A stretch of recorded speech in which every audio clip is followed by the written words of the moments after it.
This episode of the Party Loaded podcast is proudly sponsored by Audible.com. Check out their awesome catalogue of audiobooks with over 180,000 titles to choose from. And be sure to grab a free audiobook on us and support the show by visiting audibletrial.com/endgame. Let's party.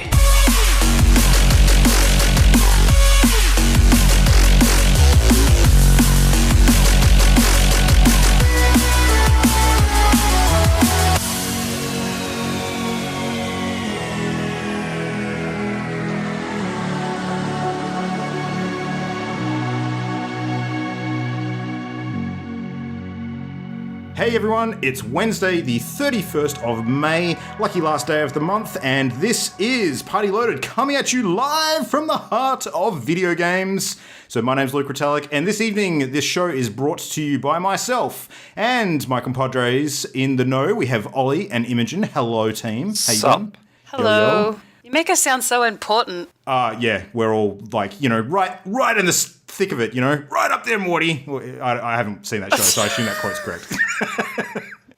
Oh, Luke, so far Rick behind. and Mortius, I don't know, just, yeah, give me some legitimacy to that. I still need to catch up on that show. Is that actually correct? Is that what he says? I don't know. Yeah, Close. All the way up there. All the way up there. All the way up there, Morty. Anyway, so I need to get all the way up there and watch that thing. Anyway, this evening, Jam is absent, but we are joined by a local Perth friend and podcaster extraordinaire. We have Mark Isaacson from the Play Nice, Play Now podcast. Welcome, Mark. Welcome to the team. You have no idea how hard it was not to laugh. Because I was trying to be quiet and I'm like, oh, do I say anything or do I wait until he introduces me? I have no idea. No. I could have made types of things guests. super awkward and just rolled on and just expected you to jump in as soon as we start talking about anything actually important. But no, you played real well. So you actually do play nice. There you go. But I do. See, it's part of the name. It's right there. It's a nice change. Can I go to your podcast? Oh, snap. See ya, Ollie. Look, we might or might not have an opening right now. So Luke, give me a raise or I'm swapping podcasts. Give me a raise. I want double of my nothing. Thank you. Yeah. 2 M&Ms now instead of 1. M&Ms, you better. get M&Ms. I'm sold. Yeah. Oh yeah, crispy M&Ms too. Oh yeah. Oh, God damn it. I finished off my M&M chocolate block last night. I should have saved it for tonight. That Yeah, would've you been did. great. Over the microphone while we're playing PUBG, you asshat. Yeah. I don't play nice That when was I've got the chocolate. worst. No. Anyway, we're on episode 79 and getting towards the big 80. But tonight we've got lots of fun stuff to talk about. But before we get into any of that, because we have a fresh meat guest on the show, I think it's probably only fair that we get Mark to introduce himself properly and tell us a little bit about what you do and what your show's all about. So take it away, Mark. Fresh meat, huh? Okay, well, officially, I'm Play Nice, Play Now, PN2. It's been around for, I think, about two and a half years now. It's gone from being a website about just basic articles to a failed and successful and failed YouTube channel to a podcast, which is the PN2 Party Chat, which has been going for, I think, about 15, 16 episodes now. We have been on hiatus for the last 2-3 weeks, but we will be back this Friday. I've got a brand new episode coming out this Friday, PlayNicePlayNow.com, and hopefully it'll be a lot of fun. Nice. Just in time for all the E3 goodness to start dropping on our heads. A lot of things going on. Oh, yeah, that was not planned at all. No, yeah. Nice. I don't think it'll be difficult to find fun stuff to talk about in the coming weeks, that's for sure. So, and we've got a fun topic lined up tonight, so looking forward to chatting about that. But your background in gaming, Mark, sort of where do you hail from in terms of being a video gamer? Sort of what's the high level overview of Mark's history in video games and what you love? Ooh, goes back to 1988 when my parents bought me, I believe it was a Commodore 64. Oh, yeah. Other than that was a Spectrum Holobot. I can never always remember properly, but it was one of the ones that used a cassette tape, and it took half an hour to load Space Invaders. That was my opening. That was my beginning into games. But it wasn't until the Game Boy, Nintendo Game Boy, that was really sort of the, oh God, this is what video games are. And it's been like that ever since. And I've done journalism, video game journalism, for going on 15 years on and off, and all these various articles and freelance stuff. And it's one of those things that I've always wanted to be a part of, whether it's writing about it or making it, although I'm terrible at making stuff. So writing it made more sense. And I've been in and around for quite a while. I think my first. Do any of you know mobygames.com? Have you ever been to that website? Oh, it's ringing a vague bell. I'm not certain, though. Yeah. It started back in the early 2000s. It was a database that essentially had as much detail as possible on every single video game that was ever made. And way back when I think they only had maybe 100 contributors at the time, now there's thousands and thousands. I was one of the early contributors for that. And that was my start. I was able to interview a couple of game developers through that and wrote a few feature articles. And I was like, oh, so this is what it's all about. And so it went on from there. Wow. And I've still been doing it ever since, and hopefully for a long time to come. Very cool. That's Coming in pretty from the cool. ground Nice. floor. I like it. Yeah. Yep, exactly. That's awesome. And obviously part of our awesome Perth community. So we caught up a few months back at a bit of a sort of gaming podcast meetup. And I remember us chatting that evening about our favourite sort of titles ever. And I remember Tetris was spoken about quite fondly by yourself. So Absolutely. fan of the classics? Yep. Absolutely. It's one of the classics. It was the first one I played on that Game Boy, and it's been with me ever since. Yeah. Although the newer version's maybe not as good, but the Switch version's all right. Oh, the So, it's nice to see that it's still around. Yeah. It's just fun to say. Puyo Puyo Tetris. Yeah. Super fun. Yeah. Except the Puyo Puyos are weird. But anyway. Yeah. Nice. They're adorable. Well, anyway, good segue to sort of jump into a bit of our recent gaming, so what we've all been playing. Now, I'm real keen to hear about what Imogen's been doing in her week off, but I think we should certainly allow our guest to start off. So, Mark, what have you been playing lately? What's hot on the desk at the moment? All right. Who, hands up, although we're recording an audio so no one will see it anyway, who has or has not been playing Magicarp Jump? There's a game called Magicarp Jump? Yeah, You haven't seen this yet? Okay. I'm aware of it. I'm looking up the trailer. Okay, here you go. It's a Pokemon game. It's an official Pokemon game. It's all about training Magikarps to jump as high as possible. That's the easiest way to explain it. There is some sort of spirit semblance of a story, but it's kind of like a tongue-in-cheek sort of Pokemon companies going, haha, remember how bad Magikarp is? Now you can actually be a Magikarp and it's cool. You know what, though? It's actually a lot of fun. It's really one of those mobile games you get addicted to really, really easily. But it's designed quite well. You have a Magikarp for a certain length of time. You go into Magikarp battles, and all it is you just press the jump button and you see how high it is, and you have to train it with all these different styles of training, like eating certain food types and punching punch bags and weird stuff like that. Training montage. It's literally a training montage with a Magikarp. And then eventually you get to a point where you fight all these other Pokemon masters who have Magikarp, and you have to jump as high as possible. That's it. That's literally the whole point. But it's a lot of fun. I'm really enjoying it. So yeah, I've been spending quite a lot of time with that. Where do I get this game? What is it playable on? It's on Android and iOS. It's free to play. There is microtransactions, but it's one of those games where the microtransactions you can completely ignore. It doesn't make any difference to the game whatsoever, unless you want to just go at it as fast as possible. So a fishing Magikarp game with microtransactions. It's to get you hooked. There's something you never thought you would hear about in 2017, but here it is. Nice. I just watched a Magicarp jump over the trees. Yeah, I love me a wonderful iOS game, I have to say. So I have just written this down, and I shall give this a go. Oh, watching the trailer, you will love the shit out of this. It's pretty damn cute, if I must say so myself. Aww. So being a bit of a Pokemon fan, I have two questions about this game. First one is, can you get a shiny Magikarp? Is that a thing? Maybe. I mean, I know Yes, it's in the trailer. Oh, okay. There's different skins you can get based on what you catch. So there's all these different types of Magikarp. They have different stats, and they look slightly different to each other. Yep. So yes, there is technically a shiny in there. There's a gold skin, I think that is. So I'm guessing that's what it is. Yeah. So yes, you can. So second question, and this is the one that anyone who's ever caught a Magikarp in any of the Pokemon games truly cares about. Can you actually grow one up to become a Gyarados? Is that a thing? Apparently, yeah, you can. Holy crap. Yeah, you can. I don't know what the end game with that is, but I was reading something about it earlier, and yes, you can get a Gyarados, but I don't know if it actually ends at that point, and then you have to get another Magikarp because it's like, well, it's not Magikarp anymore, so you can't jump with it. I don't know about that just yet, but yes, you can get Gyarados. Yeah, there you go. Yeah, I assume that would be like, you would just win. Yeah. Well, you don't have to jump because you're so high anyway. Absolutely. You're just flying through the air at that point. You're totally airborne. It's all good. Nice. All right, well, Magikarp Jump, anything else of note that you'd wanted to throw into the ring? Well, I just got a brand new laptop. Mm-hmm. It's an MSI. It's got a GTX 1070. Guess what game I'm playing on it? No, not a really, really cool one. Fallout Shelter. Oh, Solid Damn choice. game got me hooked again, and now I'm playing on it because it's cross-platform between Xbox and Windows 10. and I had it on my Xbox One, and I was looking for, like, going through Steam and downloading all these cool games. Go, oh yeah, that'll look great on the laptop. Oh, that'd be awesome. Just saw Fallout Shelter on the list for my Xbox One games, and it's like, yeah, might as well try that. And I've been playing it on and off for the past 3 days since I got the laptop, and it's the only game I've played on it so far. Wow. I don't know if my MSI is embarrassed by that or not. I can't tell yet. Oh, really? I was just going to say, it's crazy to me that game is about 2 years old now, isn't it? It's been around a while. Almost. Oh shit! Yeah, it is. Yeah, Yeah, that was the announcement. It wasn't the last 3. Yeah, Fallout 4, they announced it and then said, here's the Shelter game. You can play it now on iOS. Congratulations. Oh god. And everybody was shocked that it was actually quite a decent game for mobiles sort of coming out from Bethesda, because that was like a fairly new thing at the time. So, yeah.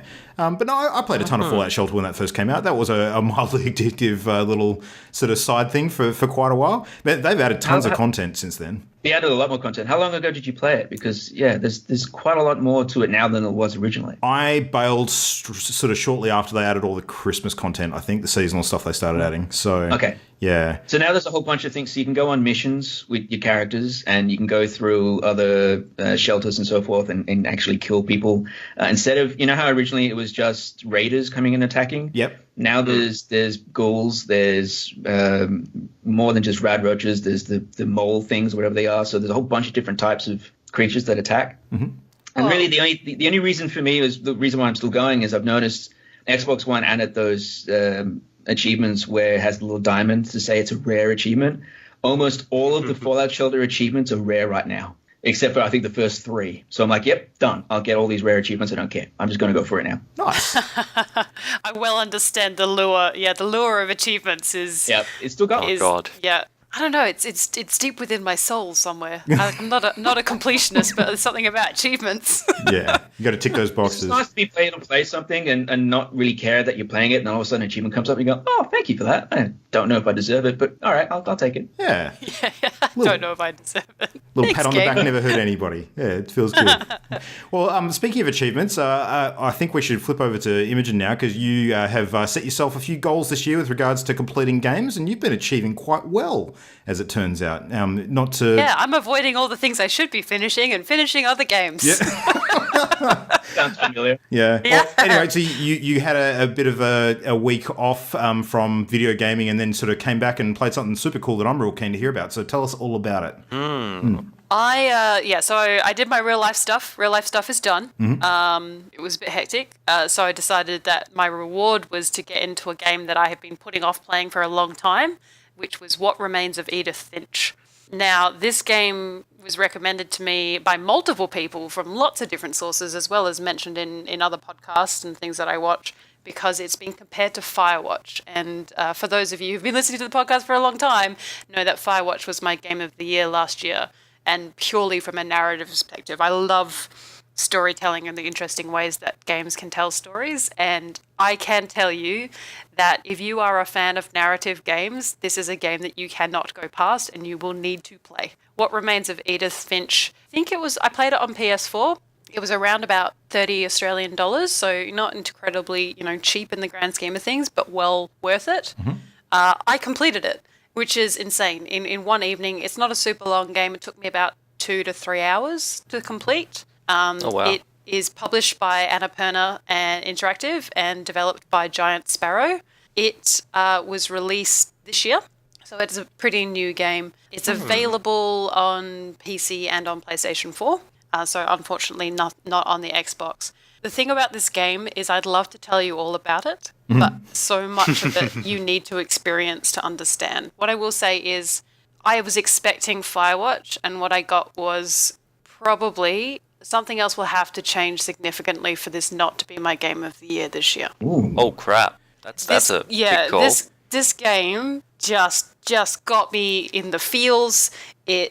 I was interested in what was going on. There's one part, and again, if you play this game, please tweet at me, because I know the people that know me are going to know exactly what part that I loved. It's the story of the discovery into the Finch family. A very unfortunate family is all I can really say. You are exploring the Finch house, and it starts off fairly normal, and you think, okay, this is a sort of a normal sort of situation, and the story and the Finch family it just goes beyond. It goes well beyond. Much like Firewatch did, where you get that feeling of there's something greater and something bigger. And it just managed to capture my attention wholeheartedly to the point where when it finished, I got that feeling of when you finish reading a book that you've really enjoyed and you know there's no more. Oh, it's a great feeling. Yeah, great and devastating Yeah. feeling. And yeah, so what I need is for everybody in the world to play it, and then I can talk about it on the podcast and not spoil it. Small request. Small request. I mean, not like everyone in the world listens to the podcast, but it's you guys need to play it for sure. Could not recommend it higher to anybody. I mean, Jam's not here, but I've told her if she doesn't play it, then it's a crime against video games because I think she'll love it. But yeah, I really, really, really like this game. Jam does love committing those crimes against video games, though, so I don't know if that's a selling point or not. I'm not sure. Well, she needs a distraction from finishing Mass Effect, Horizon Zero Dawn, and Persona. So, and that's what I used it for. Instead of playing Persona, I played this game. So, Good call. yeah, well, we'll see. But yeah, just absolutely brilliant. And you can tell that the developers have just had fun. They've just been able, almost like they've been let loose, and they're able to do everything that you wouldn't otherwise think. Its method of storytelling is transfixing. I like it. I like it a lot. So one gameplay related question for you, sort of doing the comparison to Firewatch. One of the things that Firewatch has been a little bit criticised for by people who have an issue with this kind of thing, that has been referred to as a bit of a walking simulator by some groups. Is this sort of the same kind of setup with What Remains of Edith Finch, or is the control play through a bit different in that respect? How would you describe the actual mechanics of the game? The mechanics of the game, so Firewatch was described as a walking simulator because it was your placement in the world that triggered the interactions, so the speaking and those types of things depended on like you walking down a trail and reaching certain points. There wasn't like a click, whereas this one you interact with objects and that's when you're hearing the story. Okay. All right. Yeah, so it's less of a walking simulator and more discovery than Firewatch was. Okay. That's all I can say. Interesting. All right. Well, we don't want to wreck the experience for anybody, so I think it's probably enough. That's a very high recommendation indeed. I'm not that I was waiting for you to say that tonight because I already got the feedback during the week that made me want to play this thing. But yeah. I think even more so. Yeah. What Remains of Edith Finch? Check it out because that game is. It just sort of happened. It's not really sort of had this massive big bubble that I would have, after playing it, I'm just surprised that not more people are talking about it. But maybe because it came out, around the Andromeda time and all of that it's been kind of lost a little bit because it's a bit of a smaller game, but possibly definitely worth it. Yeah. If you've got a nice afternoon, it's a great way to spend your time. Yeah, I was going to say one thing I have noticed, and it's really become apparent in the last week or two especially, is that this is really hitting sort of peak indie season during the year because we've kind of survived the early onslaught that we've had sort of with the intro to the year where we had our Breath of the Wild and Mass Effect and all the woe is us. Yeah, exactly. Horizon, all the big stuff sort of gathering a lot of attention. Now there's finally a bit of a breath of air before E3 where some of the indie titles can really kind of get the look in that they deserve and a bit more attention. So it's not terrible timing for some of those games to get a bit of a spot in the limelight, which is good. Yeah. Yeah. Nice. Yeah, from the same people who made Unfinished Swan, and Unfinished Swan was, again, just really indicative of the devs themselves just really thinking about how best to tell a story, but not traditionally. So very cool. Nice. Give it a go. Apart from that, I think all of us have been doing a little bit of Overwatch anniversary action, so it's been quite fun. Maybe a little, yeah. Yeah. Yeah. Maybe a little, yeah. It's been good. Have any of us sort of got a favourite map or mode that we'd like to pick with the new stuff that's been added? Any thoughts on that? As if to completely polarize what I've just been talking about, loving storylines, the Overwatch Mayhem feature in the arcade is just stupid fun. It is ridiculous. Heroes are boosted, timers are reduced, and it is nuts. It's a slog. I have never played a longer game of Overwatch than I have in that game. We sat in overtime for 3 minutes on a payload the other night and ended up winning it. If you think about it, the fact that everyone's getting their ults every minute, off the minute, everything's boosted, so your speed's boosted and you're jumping around. I main Winston, so all I was doing, I got his super jump constantly. So I was basically flying. I became Farah and Mercy's worst nightmare because and constantly dropping shields over the payload. For one game alone, my damage blocked by my shield was over 72,000. Whoa. Which is Wow. nutso. That certainly are some Absolutely numbers. nutso. Wow. That is a number. Yeah. It's great. It's so much fun. We had so much fun playing.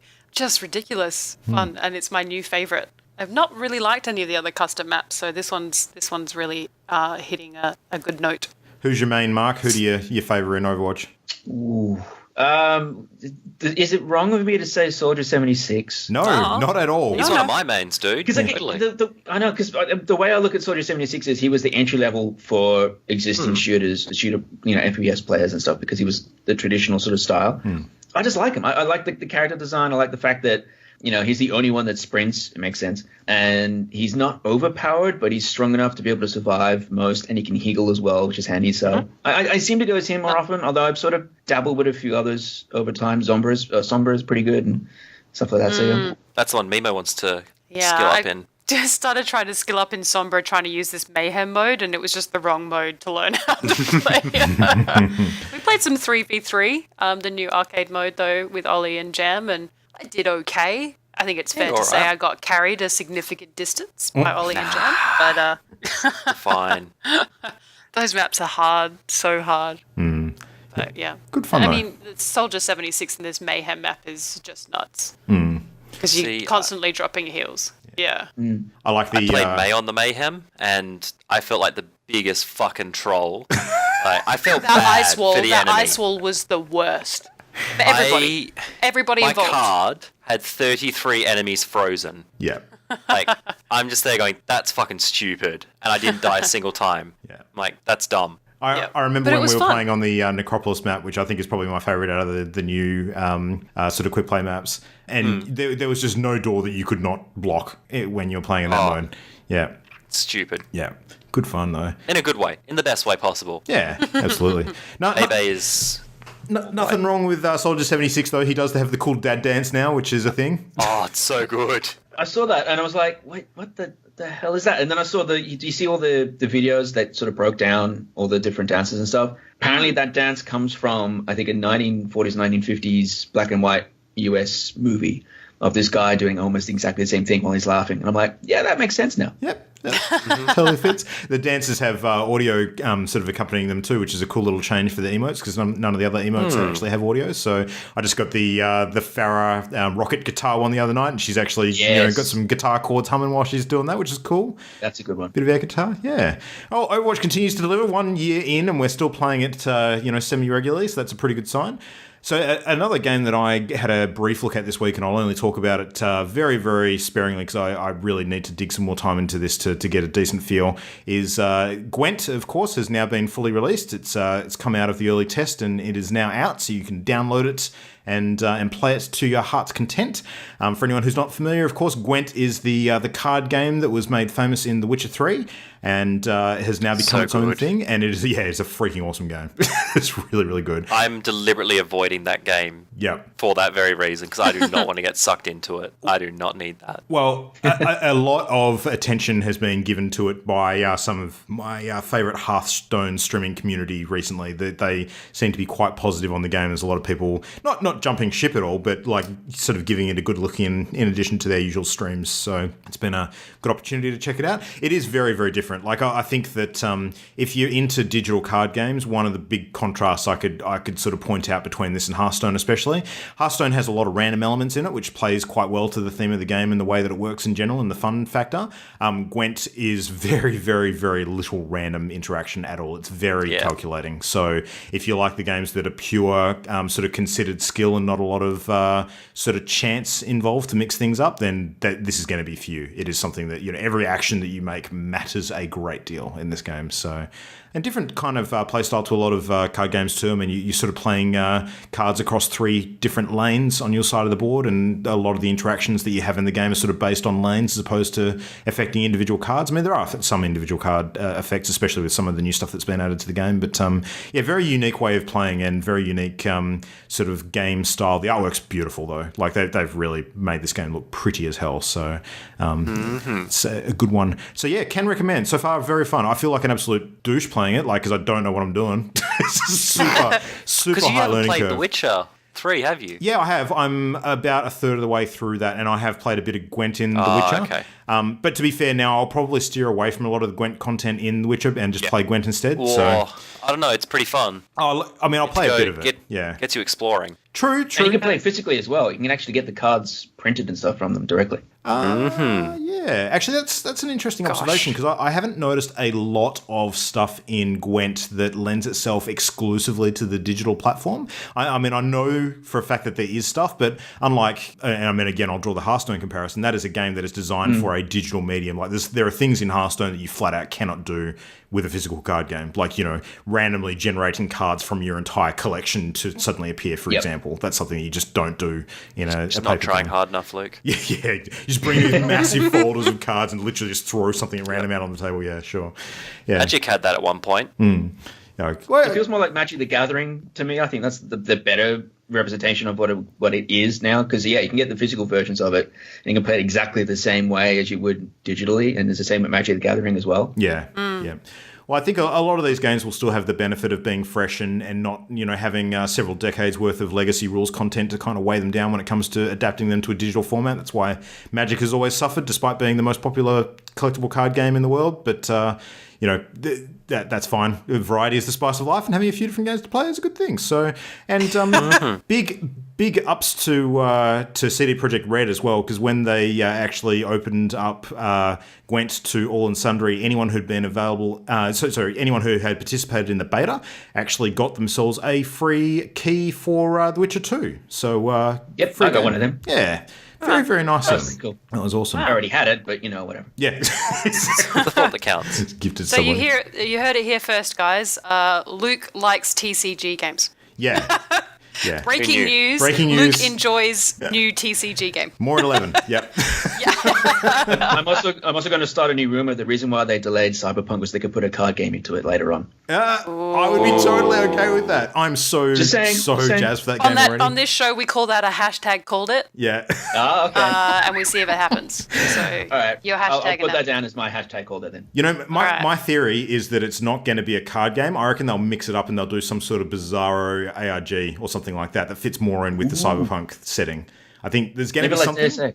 But possibly. I think they'll try something a bit different because there's no point sort of creating a competitor to their existing game already. I mean, it's not like you'd expect Blizzard, for instance, to go and make another digital TCG. But I don't know, something new and interesting would be very cool. StarCraft TCG. Yeah. Oh, that'd be cool. Who plays that anymore? Yeah. They kind of locked themselves in with Hearthstone into the Warcraft world. You're right there, Ollie. True. Astute observation. They've got some Diablos they could do as well in there. You know, mix master it up a bit. Called Overwatch they've got as well. I don't know much about that. It's a niche franchise. I wouldn't use very much. I don't know. No. Yeah. And, All right. Destiny 2 sort of weaseling its way in there now, maybe. We'll see. Yeah. Yes, it's called Grimoire, and we've already said no more to that. Yeah. So. That's about all my current gaming this week, so all good. All right. Sweet. Well, Overwatch is probably a good launching point for our news, because the most interesting thing for me this week that happened was Overwatch has mysteriously posted a new photo that hints towards a potential new gorilla friend for Winston. So they posted it up on their website. They just posted it up and just said, look, breaking news from the Lunar Colony. And Lunar Colony is in the sort of lore of Overwatch, is where Winston has come from. But not only that, they also posted some messages between different people that you see on the manifest list and Winston. So conversations between him, which kind of hint towards the fact that these were all gorillas like Winston. And that there is another gorilla named Hammond who was sort of evolved like Winston is, and were managing the other gorillas and doing experiments in that regard. Now, whether or not there's hints that the next character is going to be Hammond and that Winston is going to get another monkey friend, which I'm super excited about. And I know that gorillas aren't monkeys, etc., etc. Just before the internet gets onto that one, he'll always be a monkey to me. Super exciting. It's got a whole bunch of names on there, and I went down a real big rabbit hole because I thought that Effie, who created Orisa, name was Ellie, and there was a Calvin in there, and I know Calvin's in the lore somewhere, and got super deep, and it was all wrong, but it was fun while it lasted. So hopefully this isn't a long drawn out marketing campaign, much like Sombra. But at the moment, people are delving deep into everything that is available to them in terms of language, in terms of signals, in terms of secret notes and everything to see if they can pull this bit apart. But seems like maybe we've got an announcement coming, and maybe it'll have something to do with Doomfist. I don't know. I'm intrigued if Hammond is Doomfist now. Yeah, Maybe. or has Doomfist. So Doomfist is a weapon. Here's my theory. I reckon what's going to happen, we're going to hear more about this at E3. Because I think that even though Blizzard traditionally haven't had a huge presence at E3, they've tended to do more at Gamescom and BlizzCon. That's true. In the past. Yeah. So they might mix that up a little bit because I believe that they're going to be on the show floor. I don't think they've got any big conferences planned, but because it is the week that it is, and a lot of stuff tends to get dropped news wise. I wouldn't be surprised if they have their piece of the pie, so to speak. But my theory is that I think that Hammond is in fact going to be a new character with a flame cannon, because that's something they haven't done in the game before, and it's going to be codenamed Gorilla. There you go. Oh, that was a pun. Oh boy. Man. Sorry, I'm on fire. Anyway, go. Yeah. No, you're not. No, stop.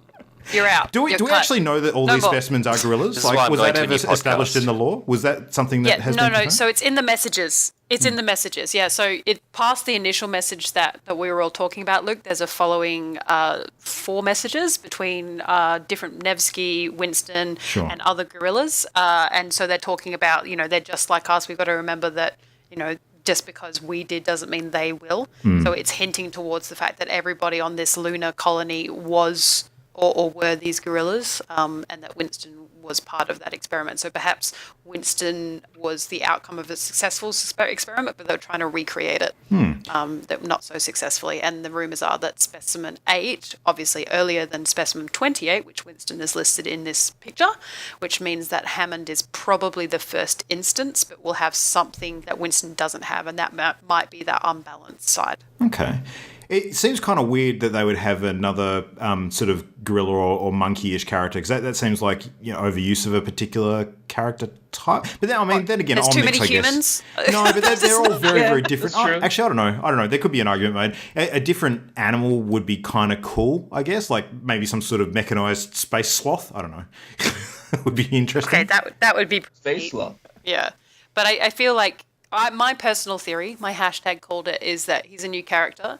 And his standard is the rage form of Winston, because Winston is always like, sorry, I seem to have lost control of myself. And I suspect that Hammond has just become unhinged. And so there might be elements to him that evil Winston. He's probably more mech than he is gorilla, is my thinking.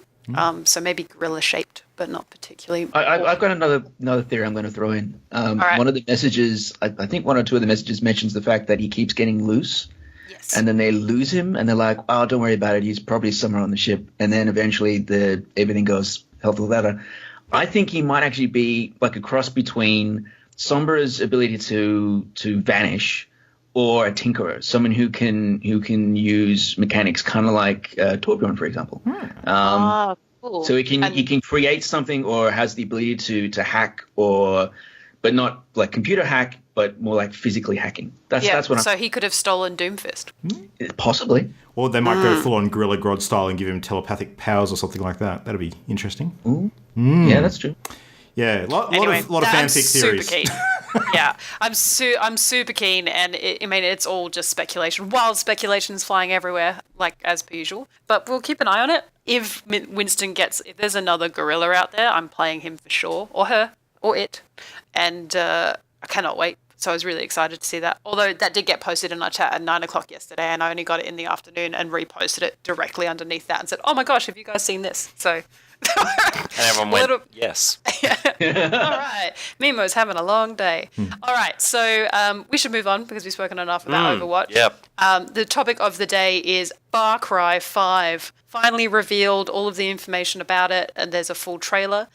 It'll come out the end of February next year, and it is based, from what I can tell, and I will say that I haven't looked greatly into it, but it is the villain will be based around a white supremacist or a white supremacist gang at this stage. Yeah. There has already been some trolls on the internet who've managed to create a petition in lieu of, calling out the developers for maybe segregating some of their demographic, because a lot of the people who buy the games are in America, which this is set in, which was a little bit fun for the internet this morning to come across. And some people have signed it, whether or not they've done so in jest or they truly believe that they want that petition to go through. I don't know. You guys excited for Far Cry 5? Five Cry? I don't know. I don't know. I don't know. Ollie is. Kane. Yeah. You've just gone off Outlast 2. You're not white supremacist out. No, that was not white supremacy. Oh, no, okay. Yeah. That was pagan yokels and super Catholic yokels and stuff. Oh, different type of religious segregation. Oh, just Sweet. Oh, look, I'm used to running away from yokels. Now I get to shoot yokels. It's a great change. But my concern with it is the fact that Ubisoft always has these fantastic ideas for games and these amazing settings, and then the story just sucks. And it defeats the whole purpose of what they're trying to do. Like, The Division is a perfect example. It's a great setting, and the story just didn't work the way they wanted to tell this world. So, yeah, I don't know. It'd be a great idea, and it's kind of refreshing, I guess. But at the same time, I don't know if they'll be able to pull off the story in a way that's going to appease a lot of the people who are like, we don't know about this one. And I'm kind of in that sort of camp right now, I think. I think one of the key things that the Far Cry games of recent history has really sort of, doubled down on is having notable villains. I mean, everyone who is familiar with the recent Far Cry games will recognise Vast from Far Cry 3 and, of course, Pagan Min from 4. They were a big feature of the games at the time and have sort of been remembered for their character influence on those titles. We don't know a lot about the villain in this one yet. It seems like the villain is almost just this, weird kind of Middle America cult. And I mean, the setting, I think, is almost what they needed to do to kind of shake things up and do something a little bit different. But for me, and I suspect perhaps a number of others, setting the villains as, crazy, gun-happy, American white trash, it's maybe a little too close to reality for some of us in terms of threats in the world today. I don't know. It just seems a bit, not sure. Not sure if we've all had our fill of crazy people from that side of the world. About to say, if they're no good at storytelling, but you remember the villains, then they must be doing something right. That's true. Really?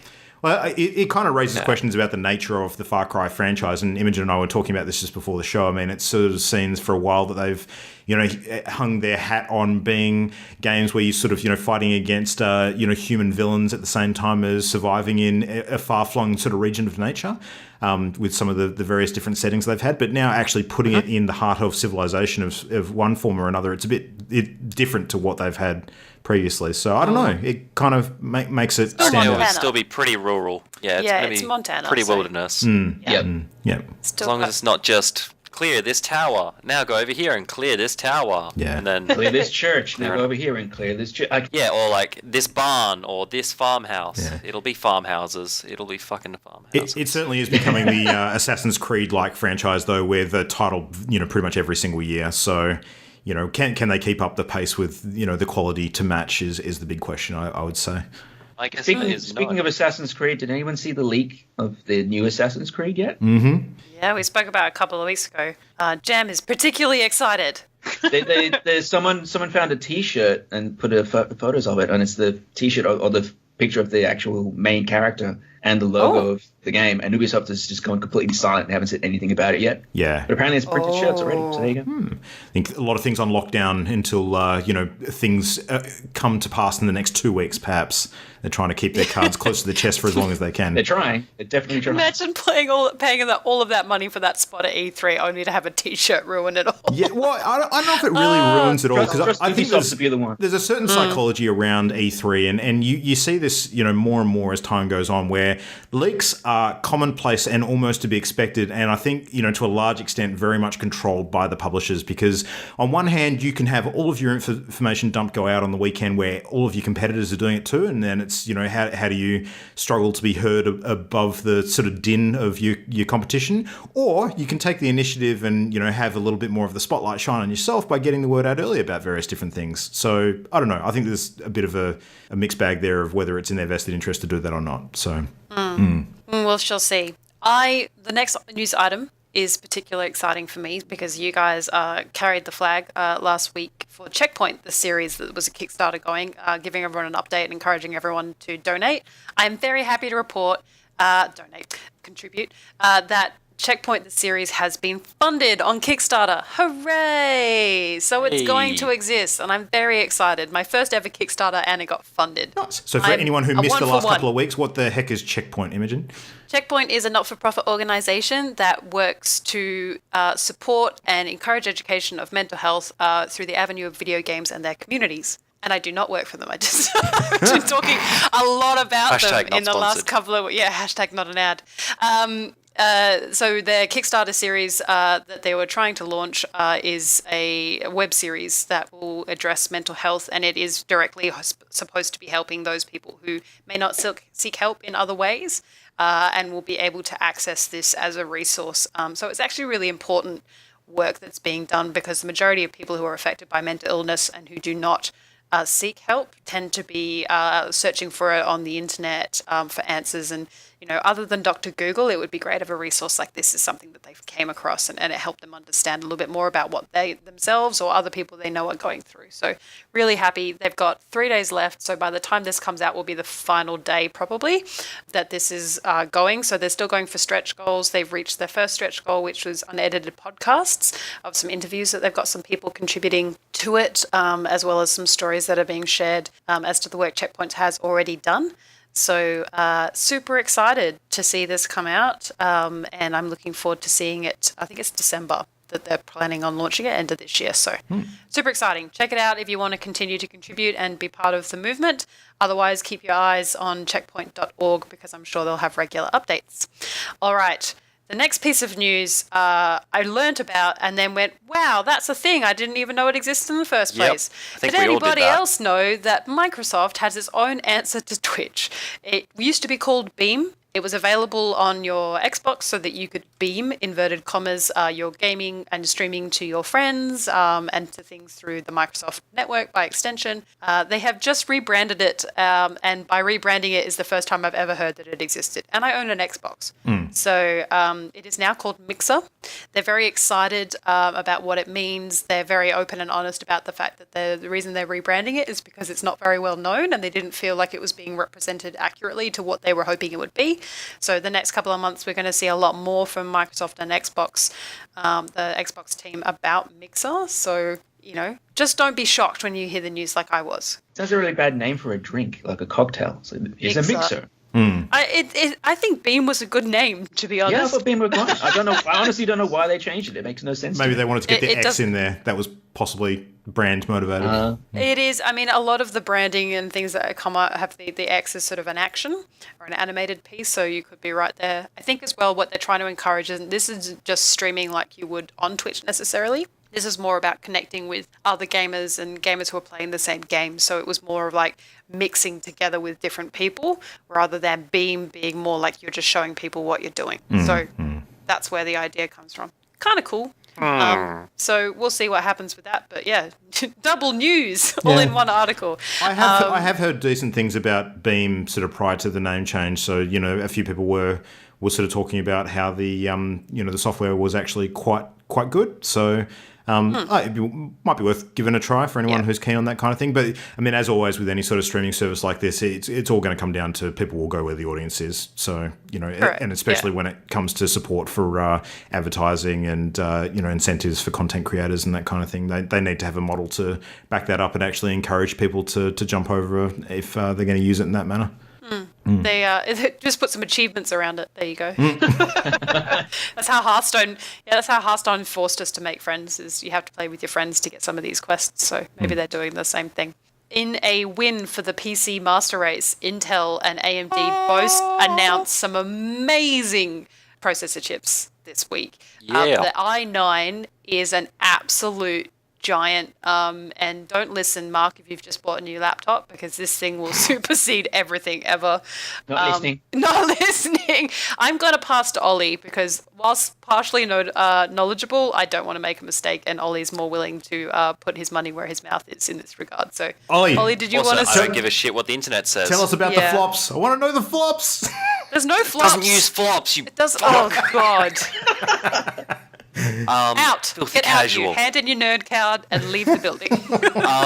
So yeah, the whole Intel i9 thing is 18 cores, which is silly. Just so many. But the thing is, it's also going to be a range of cores. So they say that there's going to be like 12, 14, 16, 10 core chips, that like chip cores, that sort of thing, with lots of hyper-threading, if you guys know that sort of lingo, but we'll see how we go for that. Now, interestingly enough, I did a little bit of math, and so the cheapest quad core you can get at the moment is the i5-7640X, and that's US 242, and they're going, this 10-core thing for the i9 is like $999 US, but per core, that's actually still cheaper than the quad core. So the quad core works out to be like 60-ish bucks per core, whereas this thing works out to be 50-ish bucks per core. So, you know, you're saving money. Split it with a friend. Just chop it in two. You have 2 5 cores. Not how cores work. Don't do that. No, snap it in half and 5 for each of us. No, don't do that. That's not how it works. Not how it works at all. Bottom line, it means that PC Master Race will continue to dominate, and I think both Ollie and I are pretty happy about that.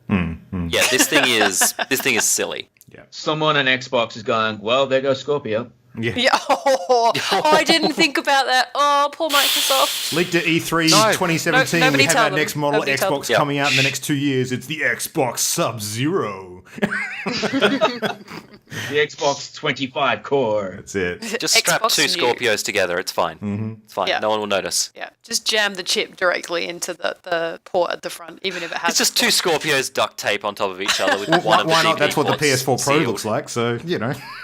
Oh, Exactly. shots fired! Shots fired! But he's a PS4 guy, so it's okay, I guess. Yeah, exactly. Question mark. All right.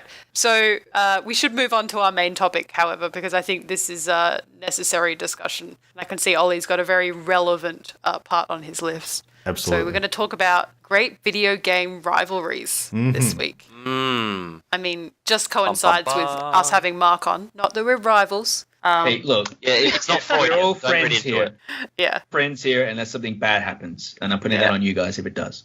Perth is too small for us to shit talk other Perth podcasts. That's where it comes down to, really. You want me to? I'm happy to. No. Please Bring don't. it. No, don't do that. That's mean. I was about to say that it's almost expected. That's the cultural norm. No. It's like Worst. 3-0 on West Coast. It just happens all the time, no matter what you do. Oh, he brought sport onto a gaming podcast. Oh, no. Sports Oh, ball, snap. not the sports ball. I didn't mention anything. Never mind. What's No, so I mean, we've had a lot of great rivalries over history. We've had, the Cubs and the Red Sox. We've had, scrunching and folding. We've had, fuck knows, I don't know. There's a whole bunch out there that I'm sure are a hell of a lot more important. Crunchy or smooth? Crunchy or smooth, yeah. Soft tacos or hard tacos. All this stuff. Okay, it does. Yeah, that's right. Exactly. That's right. But you can't always have both, can you, Imogen? You can't always do that. So, Oh, well, yeah, best of both worlds, if you can. Eat it too. yeah, that's it. No, usually Makes not. no sense to me. It's never made any sense to me, that line. I've got the cake in front of me. I'm going to damn well eat it because I have a fork in my hand as well. That's right. I usually lose interest at cake and I'm off somewhere else in a fantasy land. Yeah. But anyway, so we're going to chat tonight about some of our favourites, great rivalries in the world of video gaming. And that could be a whole range of different things. So we haven't restricted it to, characters necessarily. It could be, companies, could be franchises, could be a whole range of different things that really, over the last few decades, have established themselves as being quite important rivalries or just some of our personal favourite picks. So we've got a few that we're going to go through each, and I think maybe tonight, just to mix things up a little bit, because there's only one of you for a change, why don't we go ladies first? Imogen, why don't you kick us Because off? there's only one of you. That sounded so bitter. Are you bitter, Luke? Are you bitter? No. This is all coming out. I'm Jam's not not here bitter to at all. protect me. Leave me alone. Okay, I will start. And predictably, because if you've listened to this podcast before, I love Armello. And I cannot stop playing it. So I would be remiss not to include Armello in my great rivalries. Not only because I get to play against you guys, and it's a game that I'm halfway decent at, it's also a game where I get to fight against the king. And I just like the story. You can make Armello's a digital board game developed by League of Geeks. It's an Australian developed game. If you haven't heard us talk about it or you don't know what I'm talking about, it's spelled Armello. You should look it up. Digital board game. You are trying to beat the king who is rotten. So the idea is he has sort of 10 health and he loses 1 health every dawn, and you get 1 turn at night and 1 turn during the day. So you could play against the game as much as you are playing against each other, and very quickly you will forget your vendetta against somebody to kill them and realize that you're within arm's reach of winning and change entirely. So it's a really interesting game. I enjoy playing against you guys. I think I would like to set up a game with Mark and Melody versus the Party Loaded crew. That would be totally sweet. If we can get that set up and running, it would be awesome. Because I love that absolutely game. an Armello fan. I love that game. Awesome. Sweet. Set up Hooray! a good rivalry there. So what makes it the best rivalry in your mind, Imogen? Is it the contest versus the king or the players against each other? What do you think it is? I like that both play together. So I like that, like I said, it's that pinning it down. It's because you can be playing against the other players and then very quickly realize that you're within arm reach of winning. So you are playing against the game as much as you are the players, and that can shift very quickly. You can think that you're winning according to the game, and then somebody else makes a move for the king, and suddenly you have to change your strategy. So the best rivalry is that Armello is unpredictable, and there certainly is no 2 games that are the same. Yeah, there's like 4 different ways of you can try to win, and you'll specifically go down one path of trying to win, and then you realize how everyone else is trying to win, and you'll be like, shit, better change my tactic and try and go in a different direction. Yeah. Ollie's secret weapon is just to play the same character all the time. That's what he does. He specializes in 2 characters. Absolutely. We'll push him outside of his comfort zone. Are we doing 1 each, or you want me to do all of mine, Luke? No, let's go 1 each and sort of go round robin in that style. So, Mark, do you want to throw your hat into the ring? What have you got as your first pick? Oh, my first pick? I'll go with the bleeding obvious. When I was a kid, it was all about Mario versus Sonic. Oh, yes. Nice. Now I'm going to chime in here because this was actually my number 1 pick too. So maybe we can sort of tag team on this one. Go for it. Did you ever read Nintendo Magazine System when you were a kid? I did. I subscribed to that motherfucker. Nice. Okay, so in that, it was pretty much, there was the fan pages on the back. There was like 2 pages, and it was all the letters and stuff, and there was always artwork in it, and it was pretty much 9 out of 10 times Mario kicking Sonic's ass. And that was my introduction to that rivalry, and there was all these other elements of it, the advertising that Sega did to try and go, hey, we're better than Nintendo. And they never were. You're saying it lightly, though. It wasn't just Mario kicking Sonic's ass. It was like Mario absolutely fully dismembering Sonic, like pulling his spine out of his socket and all that sort of stuff. Mortal Kombat-esque, yeah. Yeah. Look, I don't know if this is a PG-rated podcast, so I was trying to be have you heard me open my mouth? I've been trying to bleep out the words. No. I have editing. That's what I do. The whole thing with the rivalry for me was, I guess this is the reason why I was uncertain whether I should pick it up, is the fact that they're now almost like best friends. Like they have this Mario one day decided, hey Sonic, do you want to go to the Olympics? Yeah, sure, Mario. And then now they're in the Sonic Mario Olympic thing. Even when they're fighting in Smash Brothers, they're not actually kicking the crap out of each other because there's no blood. So they're just kind of having a sort of a little tiff. But it's just interesting to see that dynamic of the way the 2 companies went from these 2 big 90s rivals, when Nintendo were like, we're obviously the clear rival, and Sega's like, no, we're still here. Look at us. We're hip and happening. And then Sonic was trying to kick the crap out of Mario, and Mario's kicking the crap out of Sonic through all the fan mail. And now it's completely reversed. Everything has become this sort of friendship group, and everyone loves each other. And Sonic tweets Mario, and Mario tweets Sonic back. And it's just weird how that's come about for me as a kid, growing up and seeing the way it's changed. Yeah, it's a weird one. I think that you're absolutely right. It was, it's such a huge rivalry because at the time it kind of represented the rivalry between Nintendo and Sega more than anything.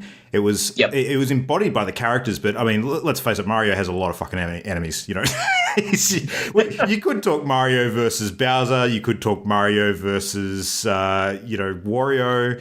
Even Mario versus Luigi to a certain extent. But I completely agree with you. I think Mario versus Sonic is kind of the the quintessential rivalry, because it is about that sort of mid 90s. It was almost the very, very first video game console war, and it was quite huge. I mean, this is back in the days where Nintendo and Sega were actively campaigning against each other with television commercials, no less, to actually literally shame the competition into buying their product over the other one. I mean, do any of you guys remember? Ollie, this is probably way before your time. I say probably. Yep. I mean, absolutely. So 100% is. Sega, when the Genesis came out in particular, actually ran a series of commercials, and their tagline was literally "Sega does what Nintendo don't." Yep, I remember that. Yeah. And there was a commercial where they were, I think it was when the first Sega, it was the Color Game Gear, I think, because Game Gear was the first color handheld console, if memory serves correctly. And it was sort of the big contender to the throne of the Game Boy at the time. And Sega actually released a ad where there was a kid on a park bench actually, playing a Game Boy, and he literally picks up a dead squirrel from the ground, beats himself over the head with it so that he can see, a spectrum of colors, and they use that as the comparison to, you could be doing that, or you could actually be playing a Game Gear that just has color straight up. So, you could be a fat kid on a park bench hitting yourself with a dead squirrel, or you could buy a Game Gear.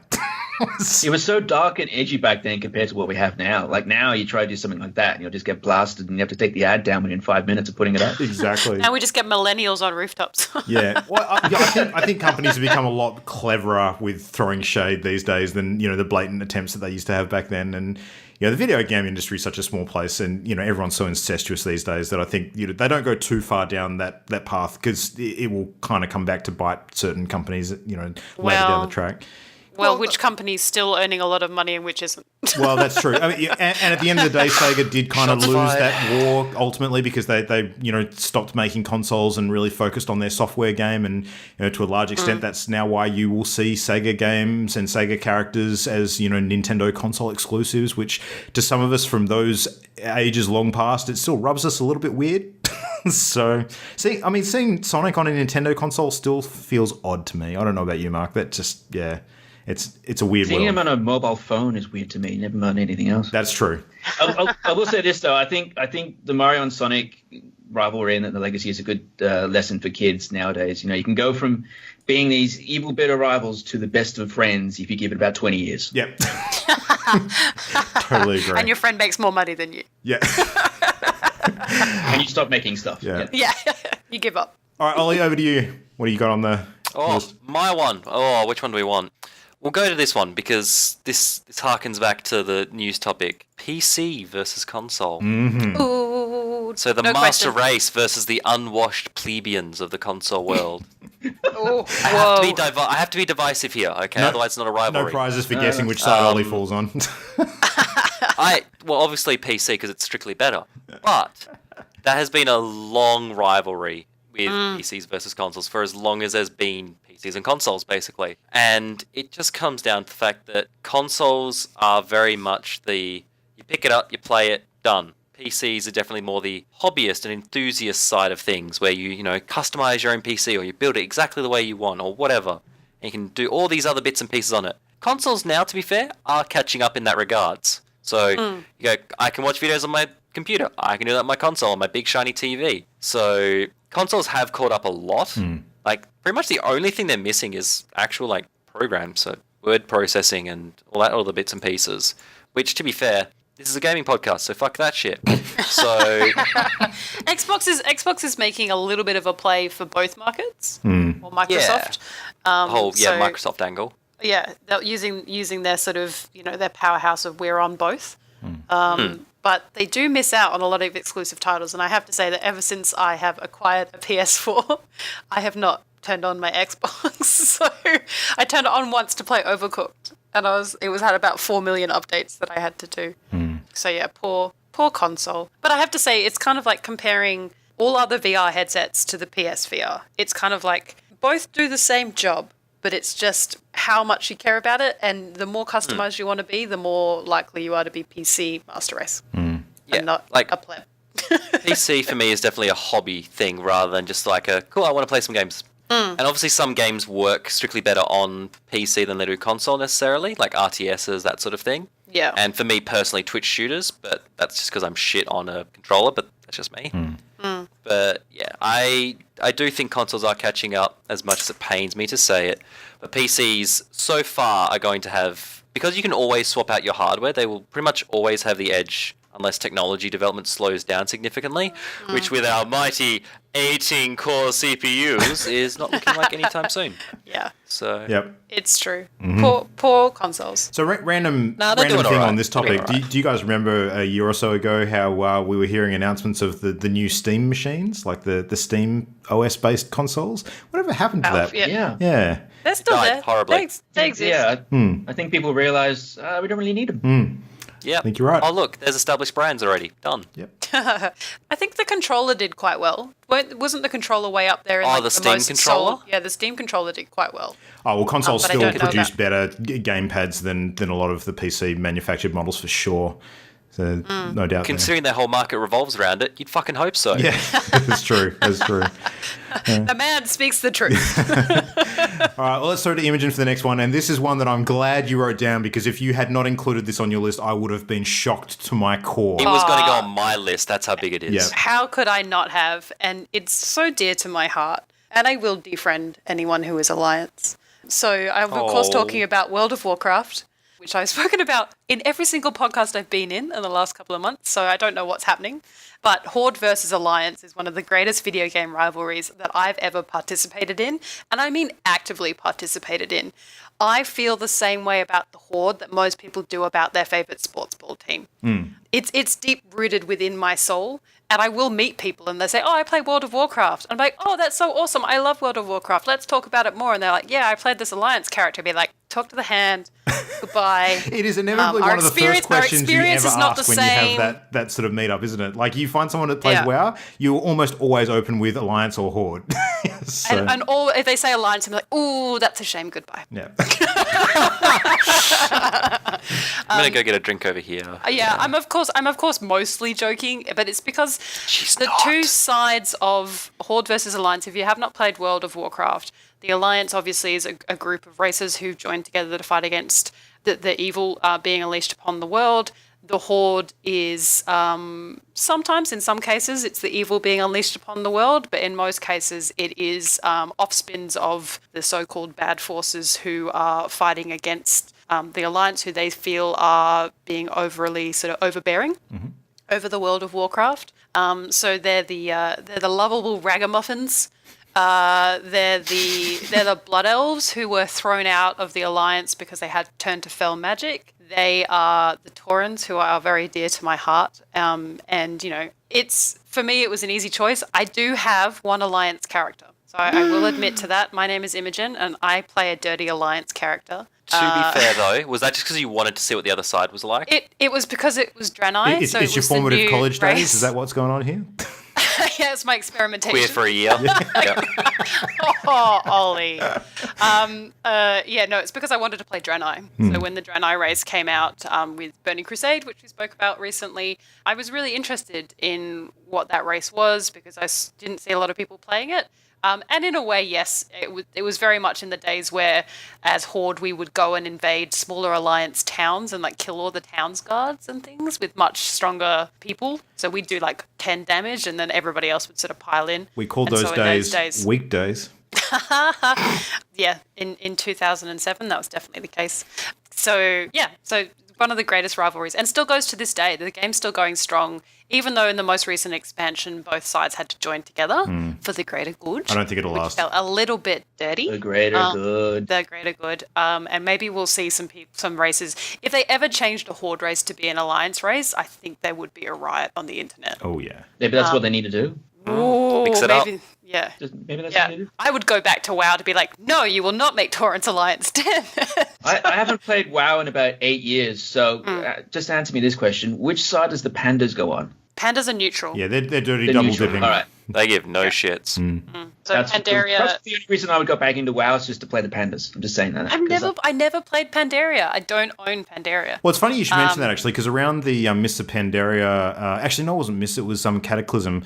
Blizzard actually fanned the flames of the Horde versus Alliance debate quite severely because they openly admitted that they'd actually given the Alliance the short shrift when it came to the Cataclysm expansion and not put as much good content in for them. So, the fan community was a bit up in arms about that. Even Blizzard are Team Horde. Yeah, absolutely. Well, I mean, when you think about the big names in Blizzard and some of the voice acting involved there. I mean, who was it that recently retired? Metzen. Chris Metzen, yeah, of course, the voice of Thrall himself.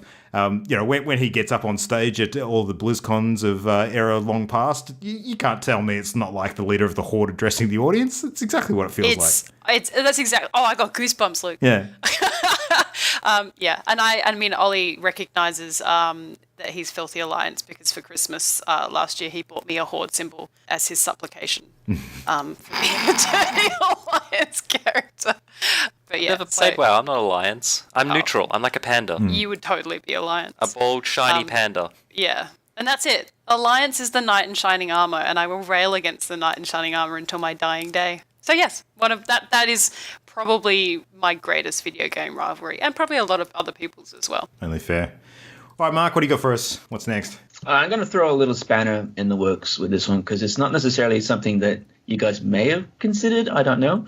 But you know how there's this modern thought of when you create a video game, you have to create it for the people to ensure that they buy the game. The problem now is that when you create something and you design it in this best way possible and you think, yeah, this is a brilliant game, you put it out, and the fan base has these massive amounts of social media options to basically turn around and say to you, no, you did a bad job.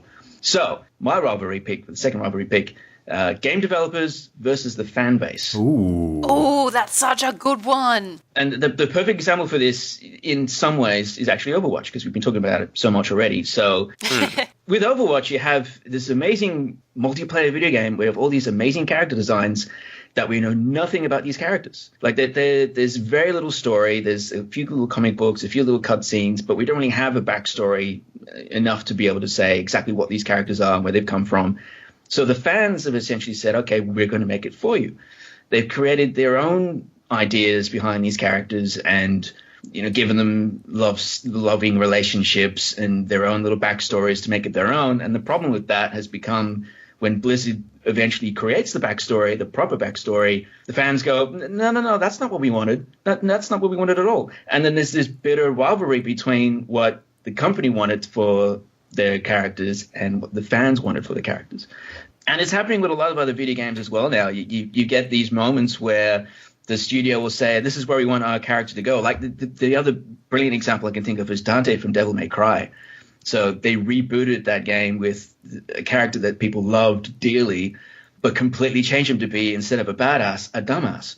And the fan base is just riled against it. And they said, no, that's not what we want at all. And in turn, the game essentially has gone quiet. Like there hasn't been a sequel, there hasn't been a mention of a sequel for years. So there's this thing of, the fans are essentially becoming the important factor, not just because of sales, but because of their response, that in turn can change the way a developer creates their game. And it's this amazing sort of modern take. And you wouldn't have, talking about Nintendo versus Sega, you would never have seen that 20, 30 years ago. A fan base come up and say, no, that's not the way Mario should wear his hat when he's running down a wall. He should be wearing it like this. And Nintendo go, oh, yeah, we'll change it for you. You never would have heard that. We'll get that right on that. Yeah. Yeah, we'll get right onto that, sir. Yep. But yeah, with Overwatch, you've got characters where the fans are saying, we want it this way. And Blizzard are like, we hear. And then they sort of kind of tweak it that way.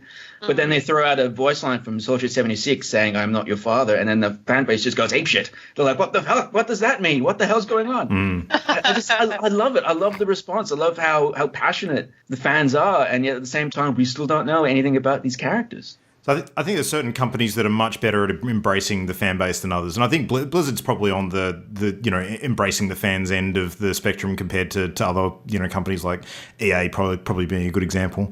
But when you think of things like in Overwatch, especially some of the public memes like the Gremlin Diva, now that's actually been fairly openly embraced, and you've even got the emote now of Diva sort of sitting down and drinking the Mountain Dew and eating Doritos while gaming on her console. That sort of stuff is a good nod to the public, sort of fanfic creations that are out there. So, yeah. Yeah, they know how to get their fans riled up, but it still please them at the same time. They have that knack. And I think a lot of other studios are starting to pick up on that now, and they're starting to work with it. I think even Nintendo might be as well. The fact that they're making video games that people actually wanted instead of a Twilight Princess remake or...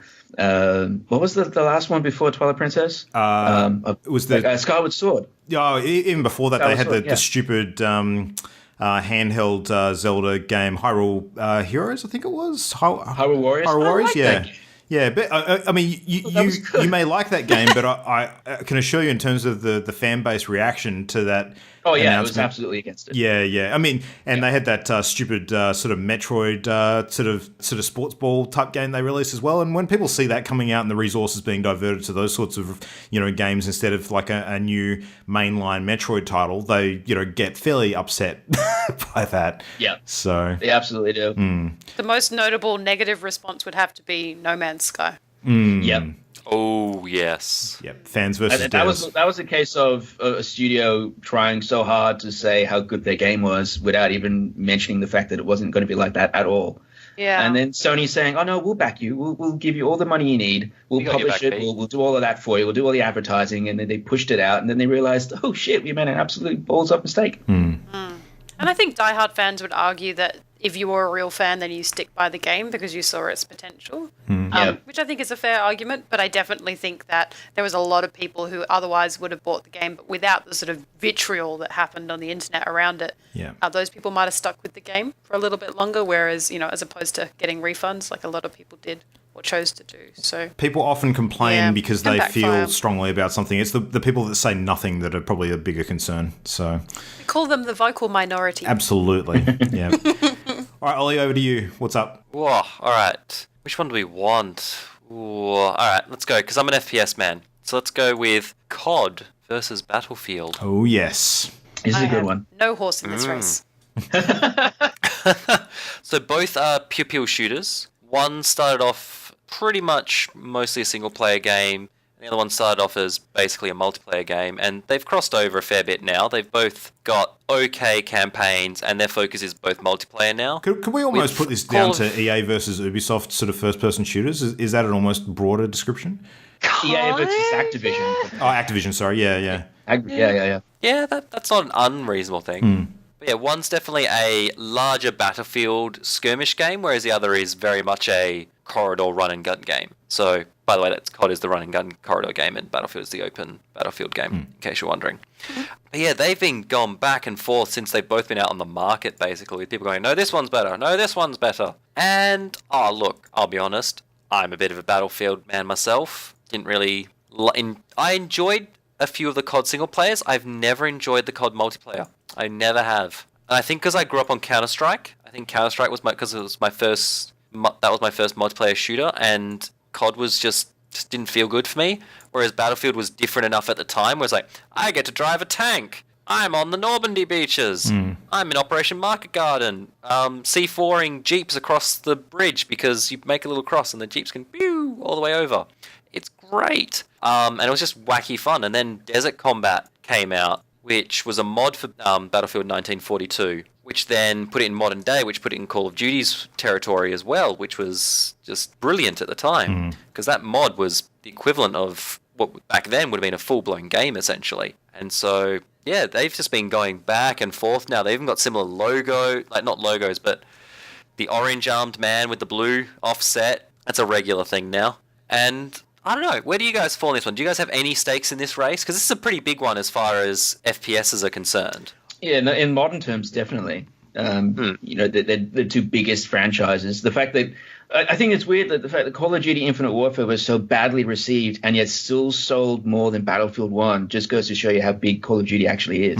Oh yeah, its fan base is huge. Like all those 12-year-olds, mums and dads, they're going to buy it. In terms of me personally, because I'm more of a single player sort of guy when it comes to those shooters, I have favoured COD a little bit more in the past.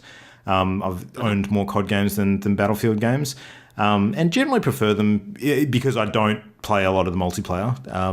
But it really depends on the titles. I mean, there's been great COD games and terrible COD games. There's and the same on the other side too. And ditto with Battlefield. Yeah, 100%. Yeah. I'd really love it if they had made a Battlefield Bad Company 3. I think that's the kind of game I'd love to see more of. Because it was like a single player game, but it was sort of a humorous story instead of the more serious stuff, which is what COD and Battlefield have been for the last 3-4 generations now. Absolutely. I'd be more interested in that. I'd agree. It's more of, for me, BF1 campaign. I want more BF1 campaign. Did you ever finish the last level in that? I'm trying to remember... The Lawrence of Arabia stuff? Oh, yeah, that was okay. I didn't like that. Up until that point, it was the weakest part. It was the weakest part. I do agree. Yeah, it was too slow. Anyway. All right, well, I'm going to jump in with my second pick then, and I wanted to pick something from a fighting game franchise for my second rivalry. I think we overlap then. Oh, really? Okay, well, it could be interesting. I may have a different one to you because I was considering a few different ones. I was actually looking at, the good old Ryu versus Ken rivalry in Street Fighter. Consider that one. But in the end, I went with something a little different because this franchise has spanned over, more than 10 entries now.